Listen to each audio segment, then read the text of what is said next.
Hello les Fabrens, comment allez-vous?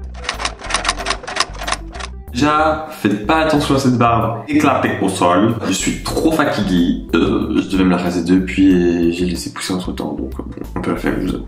Aujourd'hui, on se retrouve pour une toute nouvelle vidéo. Et aujourd'hui, ça va être une vidéo où je vais vous expliquer de comment avoir un chien, de qu'est-ce qu'il faut faire, ce qu'il faut faire attention et surtout de bien réfléchir à cette décision parce que ce n'est pas une décision à prendre à la légère. Et tout ça, ça va être dans cette vidéo. C'est parti. Ah oui les favorites, avant de commencer cette vidéo, n'oubliez pas de vous abonner sur la chaîne, d'activer la cloche de notification, de lâcher un pouce bleu et de vous abonner sur mon Instagram @justfab. La vidéo sera divisée en deux parties, donc d'abord je vous explique un peu l'aspect théorique on va dire entre guillemets de comment l'avoir etc.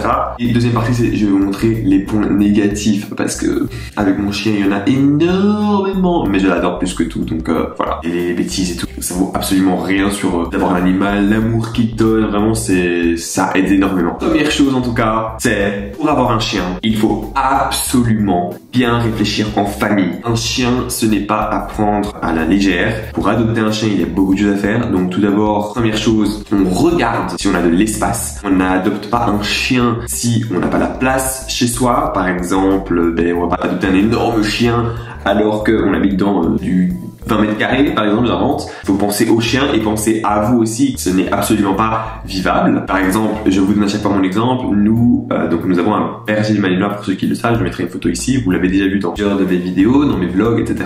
On l'habite dans un appartement, voilà, qui est assez grand, donc ça va. Mais on a adopté notre chien lorsqu'il y a eu quelque chose qui s'est passé dans notre famille. On a voulu adopter un pour notre mère, quoi. En fait, on a, je vous l'avoue, pas trop réfléchi. On voulait un chien, on voulait un grand chien. Mais on n'a pas pensé sur le fait que s'il grandisse trop, le fait qu'il doit énormément marcher, le fait qu'il doit énormément manger s'il est grand, les croquettes, le cou, est-ce que ma mère aurait de la patience, est-ce que le chien va se sentir bien dans un appartement, parce que les chiens peut-être aiment aller dehors, etc. Donc tout ça, on n'avait pas trop pris en compte, on voulait simplement un chien. Aussi, c'est qu'après, voilà, elle se dit mais comment je vais faire, j'habite dans un appartement, on est même pas sûr qu'on pouvait avoir un chien dans notre appartement. On a oublié cet aspect-là. Voilà, c'était un peu compliqué au début. La deuxième, comme vous avez pu l'entendre, c'est le fait de savoir si en fait votre chien doit sortir beaucoup. Moi on m'a toujours dit oui, quand t'as un grand chien, il faut qu'il sorte tout le temps, il a besoin de plus sortir et ça. Eh ben c'est faux. Au début, nous, on a un appartement, donc c'était compliqué, il faisait ses besoins à la maison. Donc on mettait en fait des espèces de falaises où en fait il faisait pipi là et on l'entraînait à aller là, il faisait ses plus gros besoins là-dessus aussi, mais je vous avoue, il a un peu fait partout, c'est compliqué, c'est ça d'avoir un chien, on va pas se leurrer, surtout un grand. Et actuellement, quand il est malade, par exemple, qu'on n'est pas à la maison, il le fait à la maison. C'est compliqué dans un appartement parce qu'on n'a pas de jardin et tout. Donc ça, c'est l'aspect négatif d'avoir un appartement et d'avoir un grand chien. Mais on nous a toujours dit oui, il peut pas sortir, enfin il faut le faire sortir énormément, etc. C'est faux. Parce que notre comportementaliste a dit que le chien s'habitue au mode de vie du maître. Et c'est vrai, nous on est là, ma mère est toujours en train de travailler, moi mes frères ne sont plus à la maison, je suis seul à la maison, mais j'ai cours des fois de 8h du matin à 18h. C'est impossible pour moi de le sortir entre temps. Donc ma mère sort le matin, elle sort le soir. Le matin, on essaie de le sortir, voilà, un petit temps, mais pas énormément parce qu'on va aller travailler. Et le soir, c'est là où on le sort le plus. Et le chien s'habitue, il demande pas de sortir plus. Il est là, le matin, il dort toute la journée, mon chien. Et le soir, il sort et il est bien, il revient tranquille, il a fait ses besoins et il sort. Et il est pas là à demander parce que c'est vrai. Au plus vous le sortez dès le début, normal qu'après il va être habitué à sortir. Et donc, si vous le sortez 3 fois, 4 fois, on va dire au début, qu'après dans votre vie vous arrêtez et que vous sortez votre chien que 2 fois, c'est normal qu'il va avoir un manque. Là, il voudra sortir plus parce qu'il a été habitué à 4 fois au lieu de, et vous passez à 2. Mais si vous l'habituez déjà à sortir que 2 fois, matin et soir, il sera habitué tout le temps. Vous voyez. Et parfois, si vous voulez sortir un peu plus, une fois de temps en temps, un après-midi, il n'y a pas de souci. Ça va pas dérégler son mode de vie, vous voyez ce que je veux dire. Donc ça, c'est vraiment une rumeur, on va dire, ou quelque chose comme ça que tout le monde disait, mais c'est faux. Notre comportementaliste nous l'a dit, et mon chien vit très très bien. Donc ça, c'était la deuxième chose qu'il faut faire attention et qu'il ne faut pas croire, il faut pas que vous soyez réticent à l'adoption d'un chien à cause de ça. En tout cas. Troisième chose, c'est le coût. Donc déjà, d'adopter un chien, ça coûte une certaine somme, parce que voilà, ça dépend du style du chien, etc. Ça dépend s'il est de pure race ou pas. Donc c'est-à-dire si les 2 parents sont exactement de race, par exemple de malinois par exemple, ou si c'est une race mélangée avec une autre. Cela coûte déjà un peu moins cher. Mais faut pas oublier qu'un chien, il y a des croquettes. Nous, on prend un sac énorme, c'est 60 €, je pense, si je dis pas de bêtises, pour un mois, voire peut-être moins. Il y a le fait d'aller laver votre chien, de prendre soin de votre chien. Nous on le fait à la maison parce que voilà, on arrive et tout, mais il y en a, ils le font pas, c'est moins de travail en fait, tout simplement. Il y a le veto qui coûte énormément d'argent. Il a été malade là. Je vous ai fait une vidéo, je pense, si je me dis pas de bêtises. Vous avez fait une vidéo au niveau de ses yeux, après il a été malade aussi en octobre. Simplement le rendez-vous c'était 40 €, les médicaments et ça m'a coûté plus de 100 balles. C'est plus que nous, et c'est pas remboursé par la mutuelle, hein. Tout ça, ce n'est pas du tout la même chose qu'un humain. On n'a pas d'assurance, on va dire, enfin vous pouvez en faire une, mais ça coûte de l'argent, c'est pas la même assurance que nous. Et puis s'il y a les jouets, parce que voilà, c'est pas le chien il a rien et c'est tout. Non, il faut des jouets pour qu'il s'amuse. Ça coûte énormément d'argent. Donc il faut prendre ça en compte.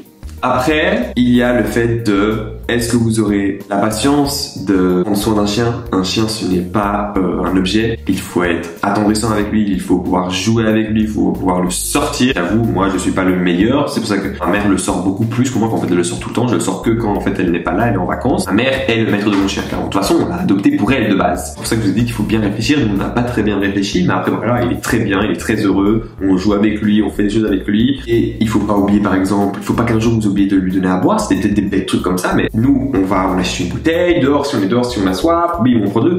Non, ils dépendent de nous, de la sortie, de se nourrir, boire, tout ça. Sinon, il va ravager. Et au début, faut pas croire, vos chiens vont ravager votre maison. Comme je vous ai dit au début, ça c'est le 4e point, c'est de bien faire attention parce que votre chien, quand il est petit, il pisse partout, il fait caca partout. Attention si vous avez du parquet, si vous pissez, c'est fini, il est défoncé votre parquet. Je vais vous montrer après, c'est ça la deuxième partie de la vidéo, où je vais vous montrer tout ce qu'il a ravagé, mes habits, etc. Mon chien, moi par exemple, a des tics, je sais pas pourquoi, il est bien mordillé. Il fait pas mal, il ne mord pas, mais il mordit un peu tous les trucs. Donc ça fait des trous dans mon lit, dans mes pantalons, dans mes chaussettes. Et à un moment, il a quand même mordu des murs. On a dû après remettre un peu de plâtre pour fermer, mais il a mordu, il a un peu saccagé la maison, on va pas se cacher. Donc tout ça à prendre en compte, et c'est pour ça qu'aussi vivre dans un appartement ça n'aide pas, parce que s'il avait un jardin, il aurait été dehors, il serait amusé dehors. Dans un appartement, il peut pas aller dehors, donc il doit s'amuser avec ce qu'il a. Le 5e point, c'est l'éducation. Vraiment, le point qu'il faut aborder, c'est éduquer vos chiens. Pas qu'il n'y ait de chiens qui agressent les gens dehors, parce que en tout cas, si vous ne le savez pas, un chien qui agresse, c'est dédommageable. Vous devez après payer quelqu'un parce que s'il porte plainte, ou même s'il a vraiment mordu, voire faire saigner quelqu'un,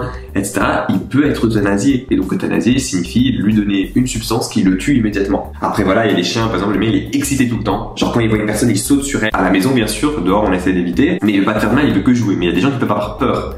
Et donc il faut éduquer vos chiens, ça nous il est très compliqué d'éduquer là-dessus. Donc il faut absolument éduquer vos chiens parce que si un jour il y a un risque, le risque le plus minime au monde, qu'il agresse, sans faire exprès, mais votre chien peut finir, clairement je suis désolé, mais mort si la personne porte plainte et que l'on doit finir par l'euthanasier. Mais pour ça il faut vraiment qu'il aille loin, mordre, voire vraiment mordre avec du sang déchiré ou tout ce que vous voulez. Toutes ces choses sont à faire attention quand vous voulez un chien. Je tiens à préciser, ce n'est pas à prendre à la légère, ne faites pas la même erreur que moi. Mais après, mes frères et moi avons fait cette erreur, mais là il est très bien. Le chien est très très bien, il n'est pas du tout mal éduqué, il n'est pas du tout malheureux en fait. Clairement, loin de là, il est très heureux avec nous, même un peu trop. Parce que quand des fois on part vraiment en vacances, qu'il reste seul, il y a toujours quelqu'un qui le surveille bien sûr, mais il est très triste qu'on soit pas là, c'est normal après. Et donc voilà, faites vraiment attention avec choix votre animal et de savoir si vous êtes dans les conditions pour pouvoir en adopter. N'abandonnez pas vos animaux parce que c'est bon. C'est pour ça que je dis il faut réfléchir. On adopte, c'est qu'on le garde. C'est comme un fils. C'est pas parce que vous avez un fils et puis vous l'abandonnez comme ça. Vous abandonnez pas vos fils. Donc pourquoi vous abandonnez vos animaux? Donc n'abandonnez pas vos animaux. Parce qu'après la SPA se retrouve avec énormément d'animaux. Et on fait comment? Ils ont pas assez d'argent pour nourrir tous les animaux. C'est pour ça qu'il faut après aller les adopter eux, mais que voilà. Après moi on l'a pas fait, que c'est compliqué après que les gens préfèrent avoir des plus jeunes, ce qui est un peu voilà. Donc maintenant nous allons passer à la deuxième partie. Je vais vous montrer tous les dégâts qu'il a fait. Catastrophique. Donc voilà, avant toute chose, donc là je vous montre un peu. Vous allez avoir des poches. Je n'ai plus de poche. Ici, on voit mon boxeur. Donc je n'ai pas. Il n'y a rien. Vous voyez? Il n'y a rien. C'est un trou. Parce qu'il a fait ça. Il a déchiré. Et ce n'est pas que d'un côté. Des deux côtés. Donc en fait, ce training me sert à avoir un training, mais une fois j'ai mis mon téléphone, j'ai oublié qu'il est tombé. Ça c'est déjà la première chose qui est magnifique. On a un chien, hein, clairement. Voilà, quand il essaie de gratter parce qu'il veut sortir, parce qu'il déteste être enfermé, donc voilà, il gratte, voilà. Ça c'est magnifique, hein. Il gratte, tout simplement. Nous avons ici, vous voyez, c'est une armoire, hein, une grosse griffe, hein. Et après, vous voyez, on a un parquet, bon, vous voyez pas, mais il y a plein de griffes de lui, mais ça, après, on le voit pas très bien sur la caméra, mais voilà, c'est plein de choses qui sont un peu horribles, et voilà, le parquet qui peut en plus le salir. Ici aussi, vous voyez, de nouveau la porte. Vous voyez ici, quand il avait mordu un peu le mur, hein, tout simplement. De nouveau, regardez. Bon là c'est parce qu'on a eu un problème aussi d'inondation, mais il l'avait cassé. Ici, on a perdu des trucs à cause de lui. Ici aussi, voilà, ça c'est ma chambre. Vous avez ici le lit. En fait, on met ça pour pas, parce que comme il monte dessus, pour pas le salir, mais par exemple, bon là c'est les poils, hein, clairement, mais vous voyez par exemple ici, il commence à mordiller les trucs. Et donc ça casse un peu le lit. Bon, vous voyez. Je vais vous montrer un t-shirt qui est défoncé par lui. Après, c'est un t-shirt pour rester à la maison, mais regardez. Tout ça sont des petits trous. Tout ça. Vous voyez, j'en ai partout dans ce t-shirt. Et il y en a plein qui sont comme ça. Et en parlant du loup, vous regardez. Vous voyez ce qu'il fait?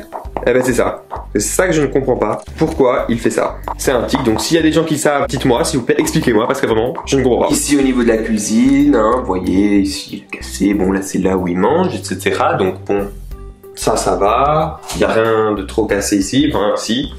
Ici, en fait on a mis du scotch parce qu'il commençait à mordre, à casser le truc, donc bon. Porte d'entrée, ben voilà, la peinture elle sort, hein. Là aussi, vous voyez ici en fait ça a été refait, c'est beaucoup plus blanc que là parce qu'il mordait, donc il avait cassé, etc. Même chose là. Et donc ici vous voyez c'est beaucoup plus mordu parce qu'il le mordait, vous voyez il y avait des strass encore de scotch qu'on avait mis. Là aussi, ben vous voyez ici, bon ça c'est un vieux bois donc je m'en fous, mais on s'en fout, mais regardez, tout défoncé parce qu'il le mordait, donc faut faire vraiment attention, ça peut abîmer surtout si vous avez du bois chez vous. Alors là, c'est fini. Après, ici, c'est un peu plus compliqué de voir, mais vous voyez les traces, en fait, sur le sol, etc. Ben, c'est parce que comme il a uriné, il a slip, voilà, une trace, hein, quand il a été malade, il a fait une énorme trace qu'on a nettoyée, ben voilà, ça fait une énorme trace, maintenant c'est foutu, enfin, il faut repasser un truc, il faut poncer pour enlever, enfin, c'est la cata. Quand vous avez du parquet, c'est horrible. Et là, en plus, c'est un peu gonflé, je sais pas si vous voyez, ben, bon, c'est un peu, vous voyez, c'est un peu gonflé, parce que ça a pris, en fait, l'urine, et ça a fait ça, quoi. Nous avons aussi ici, hein, ça, le sofa, de toute façon, on va le jeter, mais comme il est là, ben, on le garde pour lui, c'est là où il dort, en fait, c'est son lit. Et donc voilà, il est tout capoute, il a vraiment défoncé, ça a même gonflé parce que voilà, en fait ici il y a un trou, voilà, genre voilà, c'est catastrophique. Et notre autre sofa, en fait, on met des chaises pour éviter, en fait, qu'ils montent dessus, en fait, tout simplement. Donc voilà, c'est un peu ça, le fait d'avoir des chiens. Il faut faire attention, donc choisissez bien, s'il vous plaît, les animaux, choisissez bien si vous êtes dans les conditions ou pas pour en avoir, s'il vous plaît, c'est très important. Donc voilà, friends, c'est la fin de cette vidéo. J'espère que vous avez kiffé. En tout cas, moi, j'ai adoré, vraiment, c'est une petite vidéo un peu intéressante que je voulais déjà faire un petit temps pour que vous puissiez avoir mon avis sur l'adoption d'un animal, de comment s'y prendre. Vraiment, c'est très important. Il faut vraiment réfléchir. Et si vous êtes en famille, il faut vraiment réfléchir en famille. C'est très important. En tout cas, j'espère que vous avez kiffé cette vidéo. N'oubliez pas de vous abonner sur ma chaîne, d'activer la cloche de notification, de lâcher un gros pouce bleu. Ça fait toujours plaisir. De vous abonner sur mon Instagram, TikTok et Thriller à EatThisFab. You live ever read. Don't forget to stay positive in order to attract positivity. Bye!